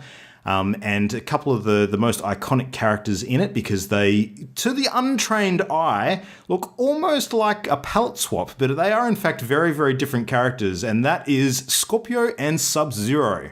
Nice. Okay. Yeah. Well, Scorpion and Sub-Zero. So good old Mr. Get Over Here, sort of from way back in the day. So, of course, Mortal Kombat has got the benefit of being immortalized in a lot of different forms of media now. You've had, web series of various different stripes. You've got the movies, of course. You've got, comics and anime, and there's quite a bit of stuff out there. But, Scorpion and Sub-Zero have been rivals for a long, long time. And there's, backstory about Sub-Zero killing Scorpion's clan and, all this sort of, hatred that's built up over millennia of, them coming back from the dead and having this bitter feud that's lasted for a long time. And, sometimes you have, what's his name? I was going to say Mr. Green Ranger, but no, Reptile. Reptile sort of getting involved as well. Is it Reptile? No. Who's the green one? It is Reptile, isn't it? It's Reptile's the green one. It is green. Yeah, Reptile. okay, cool. Yeah, so, but yeah, no, Scorpion and Sub-Zero, very, very long-running rivalry, spanning over, ages now, absolute ages. And, whenever you play a Mortal Kombat game, if those two aren't in it, I think something would be amiss. So that is my number 2. So, All right, Imogen, what have you got? Number 3, for me, great video game rivalries was Omegathon last year. Being an Omeganaut. That was full Seems on. fair. That was a lot. And, I mean, not all of them are video games. It's more like a gaming rivalry. But it was interesting in that, and I think it's a great rivalry because you compete it against these people you don't know, but then you very quickly form a little community because you're the Omeganauts. Like, you're the ones, you're all in the same kind of boat and you're kind of hanging out. So even though they're competing against one another, you're sort of cheering for one another. And so it was really interesting time. And in a way, looking back on it in hindsight, I'm super glad I got kicked out in the first round because I could spend the rest of the time supporting other people and backing my favorites. But that was probably that's probably the greatest. I'm not really a competitive gamer generally. So being part of the Omegathon was a learning experience for me and you guys were all like, you can take out the competition, and I had people going to run campaigns for me and all sorts of stuff. But so that was it. That's real life rivalries and getting a chance to compete against other people on in a large forum was pretty cool. Super fun. It's like a video game reality show that takes place over 3 days. Almost. Yeah. So for those who don't know what the Megathon is, it is video and board games and just games in general at PAX Australia, or all of the PAXs have their own Megathons, and they pick people at random who volunteer. So if you buy a ticket for PAX, one thing you will be asked is whether or not you would be keen to participate in the Megathon. You will then get asked to fill a little bit of information about you, and they randomly pick, should be 20, but we had 21 last year because Travis made a mistake and called too many people and then felt bad that one person was going to miss out, so made it 21. And so those people compete in, we find out the games about a couple of months beforehand. They compete in a couple of rounds over the PAX weekend, and people can come and watch you. And to be honest, I thought, it's cool. I like the Omegathon, and I watch the ones in the States when they happen, especially the finals. But there'll be no one there. And then, of course, rocked up to play Uno, which was the first round, to a full theatre room, which was quite intimidating, to be honest, to sit up there and play Uno. And then, of course, Luke shoved a camera in my face. So that was, even better. I was asked to be fair. Please make these guys as uncomfortable as possible. So yeah, we competed in all sorts of games. Sonic 2 was a game. Western Press was there. What am I missing? Sonic 2, Western Press, Bop It. Don't forget the Bop It. I mean, that's in the upcoming YouTube video, part 2 of a Megathon, to come on the YouTube channel. But that was epic. That was probably the greatest video game rivalry I've seen of all time. That was amazing. Yep. Yeah. So to Imogen's point, if you want to see some great video of Mimo getting absolutely smashed in, you didn't get smashed. It was a close game in Uno in the first round. I played my heart out. You did great. You really did great. And it's still hashtag too soon. Yeah. So head along to our channel at youtube.com/channelendgame, and you can find a really cool video there of the first few rounds of that competition. Plug. Yeah, absolutely. Absolutely. It's a good video. Shout out to all of the Omeganauts who listen to this podcast still. Heart you guys. Yep. All right, Mark, what do you got to wrap up your cluster? I'm going to wrap up with an absolute classic, Pokemon versus Digimon. Oh, that's a good one. I've actually only just recently gotten into Digimon because I grew up with Pokemon a lot. I watched the cartoon and I watched some of the Digimon cartoon as well. But I'm in a little anime group with a couple of friends of mine, and every Tuesday, Wednesday night we all watch an anime. And we recently went through the first 2 seasons of Digimon, and I've kind of realized, holy crap, Digimon's actually really, really good, and maybe it's actually better than Pokemon. Do you think that Digimon has almost sort of been dethroned by Yu-Gi-Oh these days? Because it seems like a very similar vibe to me. I think Yu-Gi-Oh has been usurped probably 4 or 5 times since that came out as well. But the thing with the Digimon, I think that made it more interesting was the fact that the characters, the main characters and then the characters they fought with were actually teams, and they talked to each other and they communicated and they sort of went on adventures together. Whereas Pokemon, it was just Ash with his Pokemon in a Pokeball, throws the Pokeball, loses all the time. It didn't have the same appeal to me, I guess, but the game itself, I think this is the big difference. The Pokemon games were always better than the Digimon games. Oh, yeah. So there was that interesting rivalry in schools where the kids would be like, did you watch Digimon cartoon or did you watch Pokemon cartoon? You were on either one side or the other. But more often than not, most people were on the Pokemon side literally just because of the video game. So that was probably the main reason why Digimon didn't hang out or hang around for as long as it could have. I know I think it's on its anniversary year this past year, so they had a new anime. They're rebooting the video games again on PS4. They've got some decent games on that, so it's still sticking around, but it's kind of always been in Pokemon's shadow. Pokemon started as a Game Boy game. It was always been Nintendo, so it had a bigger backing than anything that Bandai Namco could have done for it. That's a shame because I think Digimon actually has some pretty cool ideas. There's some good concepts behind it. It's a bit darker as well with some of the I think season 3 is really dark. So it had more at stake. It felt like more was at stake in a Digimon episode than was in Pokemon. Yeah. I mean, Pokemon, it was about someone stealing a picnic, and then Digimon, the world was going to be overthrown. I always saw it as the edgy older sibling almost. It kind of felt like that, yeah. I mean, it still had cheesy moments, and there was definitely a lot of cheesy moments now looking back at it and looking back at Pokemon, the old TV series as well. But it's funny that you compare it now and you see how the Digimon video games have become more and more technical, whereas the Pokemon games have actually tried to simplify themselves. And the animes, the new Pokemon anime has actually simplified the character of Ash, and that they've changed his physical design, and I think he's a little bit older now, but he seems simpler.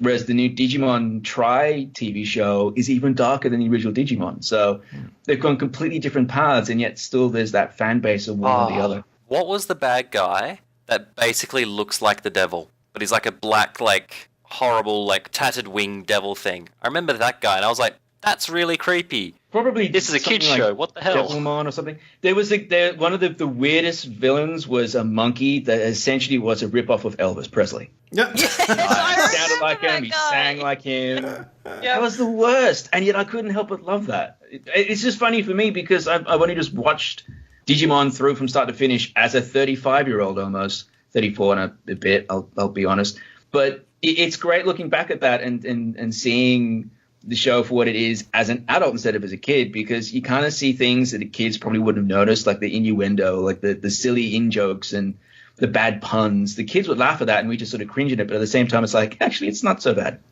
Nice. Oh, I'm just looking at pictures of Digimon now and having flashbacks to my childhood. So I love it. I loved that show. I will admit I may have just recently bought a couple of Digimon plushies. Oh, I just saw them. I was like, oh, they've got plushies. They do. Oh, they do. There's a lot of them. All right, Ollie, Uh-oh. what do you Look got? out. All right. I don't know which one to do, like, because I've only got one more. Like, which one do I pick? I mean, They pick both that sort of one. been alluded the first to. One. First one. The first one? First one, for shoresies. Yep. All right, let's go. Let's do this. So I mentioned consoles versus PC before, but then inside the console one, there is a bit of a rivalry between Xbox and PlayStation. It's the current And within gen Ollie war. himself. Yeah. And, well, no, actually, for me personally, one has definitely won already. But, yeah, this was a rivalry that was very much in one favour, and then it's sort of evened out, and now it's definitely swung back in the other side's favour. So it's been an interesting back and forth tennis match with these guys, actually. Absolutely. Yeah. So I don't know if it's just me, and I'll probably get a little bit of flack for this, but I'd say Xbox probably had the better start, like, out of the rivalry. So, because PlayStation was around first, correct me if I'm wrong, yeah? Well, yeah, PS2 was out first. You would have to be objectively wrong because PlayStation sort of started off as a rival to Nintendo before Xbox was even around. But no one cares about Nintendo anymore. They're all about millennials on roofs. Back then, it was a definite contest. You're talking about a lover of Nintendo here, my friend. Yeah. That's all right. What you're saying. It's all right. But yeah, so PS2 versus Xbox, I do feel like the Xbox had the upper hand back then, maybe? Then it sort of evened out, and now the PlayStation definitely has the upper hand over Xbox, I feel. Yeah, Could be I feel wrong, like maybe? the most interesting thing for me, because I'm originally PC Master Race, and yes, I do own both consoles. But I think originally for me, I saw Xbox as the winner, but that was a lot to do with the content that I watched, and because what I watched tends to be from America, and that market's very Xbox strong. Yep. That's where I was getting that Xbox bias. Now that I own a PS, the PlayStation 4, and I do own I owned a PS3. That was the first console that I personally owned. Bought the Xbox One, used it a little bit, but then there were so many PS4 exclusives. And now the more that I learn, the more I see that it's the market that you're in. So PlayStation has no competitor in Asia. There is, Nintendo to an extent, but PlayStation dominates that market, well, over Xbox, if you're just looking over the two. Whereas Xbox has a very strong hold in the American market. So it depends, I guess. And that's the thing. For games like, let's say, Persona 5, which is a great example, which is, a game that's, again, massive in the Asian market and maybe not so much in the Western market. Therefore, it was a natural decision for it to be a PS4 exclusive. So what you'll find on the PS4 is more games that are probably geared towards that market because that's where their player base is at. Whereas Xbox will have your Minecraft and your, the easily accessible type of games. They're more likely to have those for the sort of American and Western market. So it's an interesting rivalry. Last generation was very telling because that was when Xbox really had a stranglehold with the 360 being sort of the all-in packed home entertainment sort of system as opposed to just a video game console. There's a lot of people, especially in Northern America, were buying Xbox 360s and literally running their entire living room entertainment through that thing to the exclusion of, buying any other devices. That was just something that was very, very commonplace and, tied in beautifully with the Kinect at the time as well. Nowadays the Kinect is, a forgotten relic of an age long past and, Sony's ruling the roost with a bunch of really notable first-party titles that have really put them ahead of the game. But when you look at the actual technology involved, like the system specs and the hardware itself, I mean, there's really not a lot in it. Looking There's towards not the anymore. PS4 No. Pro and the Scorpio, of course, that's going to change things a little bit, and Microsoft will probably have the edge there. But at the end of the day, it's about the games. People want games. And Correct. you cannot argue with some of the stuff that Sony has in their back pocket at the moment. It's crazy.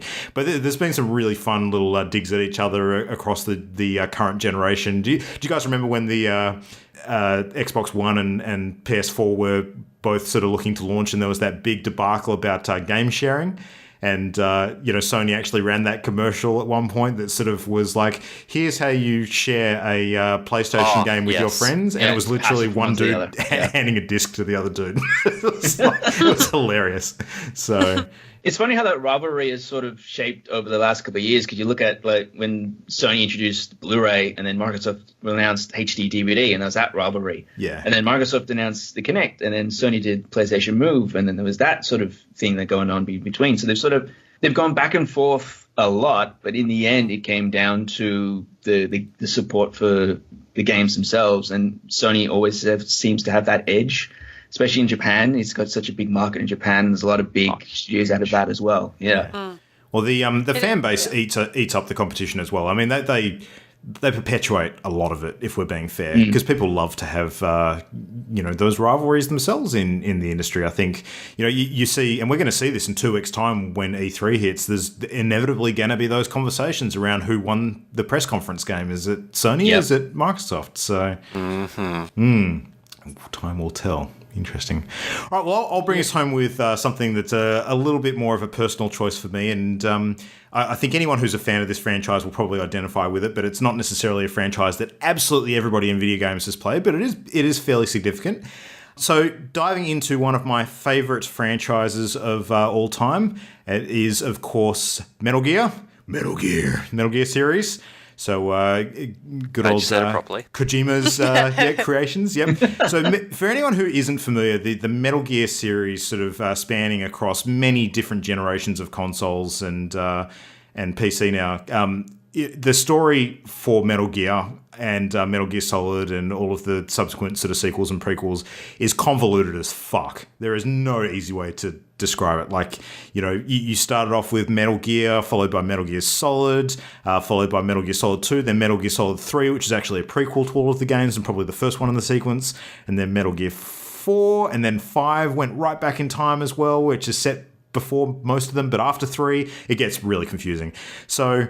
There's a bunch of memorable characters throughout. Yeah, massive amounts of layers. But bunch of really memorable characters throughout. I mean, probably the best known protagonist, of course, is Solid Snake.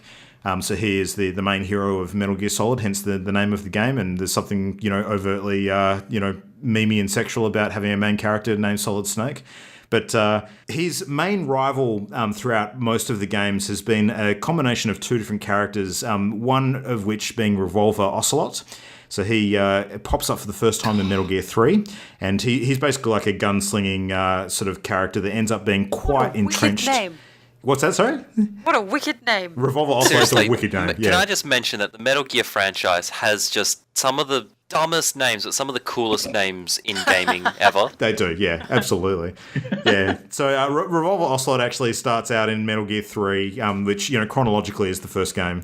And the way he's introduced is actually to... he's fighting against the character Big Boss, which is kind of like the progenitor to Solid Snake and some of the other characters later down the track.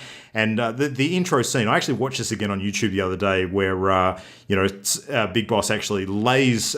sort of Revolver Ocelot as a cocky sort of, young kid out. Well, I say kid, probably, young adults out, and notices that he was actually just about to be shot by this sort of kid with this, handheld pistol, and just sort of says to him, no, you got this all wrong. Your firing style, you really need a revolver. And, hence Revolver Ocelot is born, and he actually ends up carrying those guns into battle from that point onwards. But he starts out as a fairly, I guess, one-note boss fight in Metal Gear Solid. Like, he's actually, I think, the first boss you come up against. But when you beat him, you don't actually kill him, and he becomes a massive character from that point onwards because he's actually connected to a lot of the intrigue and political stuff that's going on. Like he's actually, you know, behind the shadows, a real sort of wheeler and dealer and influencer behind a lot of the villains and heroes and what they're up to. And at the end of the day, he's actually kind of a good guy. So he's a great rivalry with Solid Snake in a lot of ways, but I think probably a bigger rivalry in terms of flat-out enemy is actually with a character called Liquid Snake, which is basically the major boss from Metal Gear Solid. Sorry. But it all comes to a head later on in the Metal Gear series where Liquid Snake actually is defeated by Solid Snake, and he comes back later. His severed arm... Because science. Yeah, because science. Literally because science. Why not? His severed arm actually gets attached to Revolver Ocelot, and then Liquid Snake basically possesses Ocelot and becomes the big bad. What? Yeah, it's fucking weird. Of course. This is why I've never played a Metal Gear game. What the Also hell is spoilers. going on? It's so confusing. I don't get it. Such masculine, much wow. Yeah, It's there's a lot of insane. weird stuff going on. But Liquid Snake is actually a project created half brother of Solid Snake. Like they're actually created from the same genetic material, so they're technically brothers. So you know, it's a rivalry that spans that sort of setup as well as multiple games. Yeah, exactly. Yeah, some great rivalries there. Some truly bizarre storytelling, but very memorable nonetheless, and super cool boss fights. Liquid Snake is actually very first introduced chronologically in Metal Gear 5. He's actually a young sort of militia punk named Eli, if memory serves, and you don't know who he is until right near the end of the game, and the sort of, you know, the story kind of links up in weird ways. But So, spoilers? Question mark? well, maybe or Luke maybe just not. spoiled like 4 games worth of stuff. So Yeah, but we're talking about games that have been out for Thanks, quite a while Luke, I now, really so you appreciate know. that. Oh, snap. No, it's okay. Look, I love Kojima. I think he's an amazing mind, an amazing imagination. I think Death Stranding, even though we know nothing about it, is going to be amazing. But dear God, does that guy not know how to put together a story properly through many games? It's just so many tangled webs. I just can't understand any of it. That's why I've never played any of them. Well, maybe that will change with a fresh slate. We'll see. Hopefully. yes, hopefully. Fingers crossed. Or he'll just like mesh the history together with the Metal Gear series, and then we'll just never know what's going on. So Death Stranding is actually a sequel. Ruse and it's a Metal Gear sequel. Yeah, absolutely. As soon as there is a character with the word snake in it, I'm out. Yeah. Nice. Anyway, well, speaking of being out, that's probably a good time for us to wrap up. So some really awesome rivalries there. We've dug through quite a bit of video game history in the last half hour or so. So good effort, team. Good one. Some Fun, guys. That was a lot of fun. Yeah, nice. All right, well, we'll call it there and wrap up and actually all hop off and do some gaming ourselves. But in the meantime, if you've got a video game rivalry that you feel particularly strongly about, if you want to contribute to the conversation, make sure you do so. So you can hit us up at mail@partyloaded.com on the emails. We're also on Twitter @partyloadedshow. You can pop along to our Facebook group, which is just Partyloaded on Facebook, and join the conversation there. Or if you have listened to the show and you've enjoyed it a great deal, something you can really do to help us out and do us a solid would be if you enjoy the show on iTunes, hop onto iTunes and leave us a review.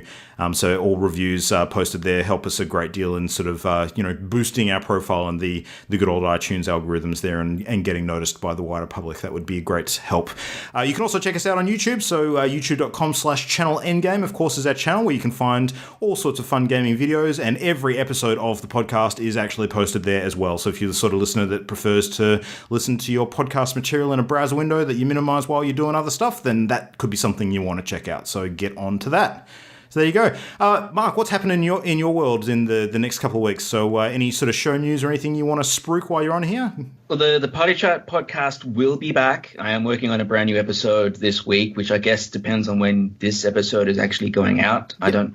I am kind of looking at doing Twitch streaming. It's still something that I've been meaning to do for a while, but we'll see how we go. But in the meantime, you can find me pretty much everywhere by searching up Play Nice, Play Now on Twitter, on Facebook, on Instagram, on YouTube.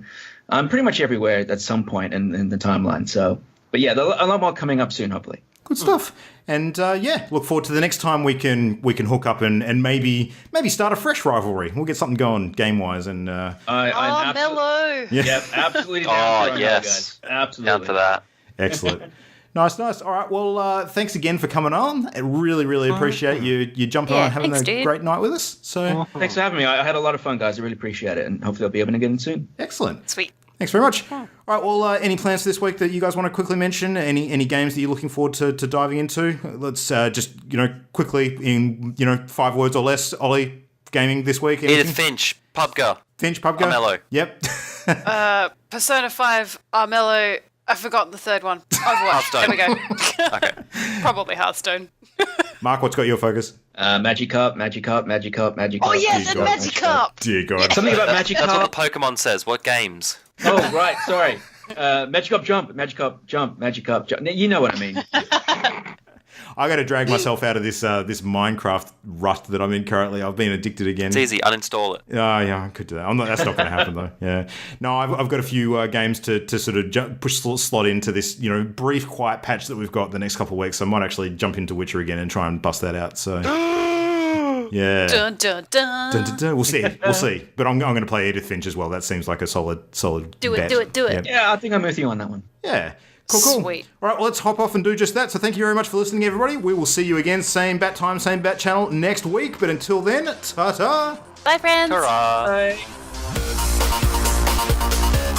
The Party Loaded podcast is a Channel Endgame production. For this and more great gaming content, bookmark channelendgame.com.